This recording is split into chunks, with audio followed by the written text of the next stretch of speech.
पुण्यात भीषण अपघात, टायर फुटून बस 30 फूट खाली कोसळली, 11 जण गंभीर. पुणे-सोलापूर राष्ट्रीय महामार्गावर खासगी बसचा भीषण अपघात झाला आहे.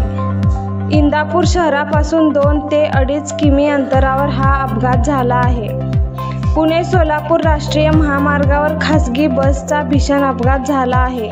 इंदापूर शहरापासून 2 ते 2.5 किमी अंतरावर हा अपघात झाला आहे.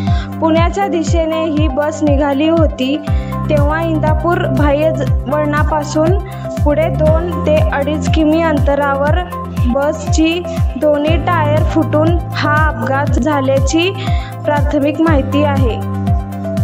टायर फुटल्यामुळे बसचं नियंत्रण सुटलं आणि बस लोखंड वाहतूक करणाऱ्या एका ट्रकला जाऊन धडकली. यानंतर बस पुणे-सोलापूर महामार्ग ओलांडून 25 ते 30 फूट खाली जाऊन आदळली. या बसमध्ये नेमके किती प्रवासी आहेत याची माहिती अजून मिळालेली नाही, पण बसमधील 10 ते 11 प्रवासी गंभीर जखमी झाले आहेत. या जखमींना इंदापूर पोलिसांनी शासकीय रुग्णालयात उपचारांसाठी दाखल केले आहे. या घटनेची माहिती मिळताच इंदापूर पोलीस आणि NHAIचे पथक घटनास्थळी दाखल झाले.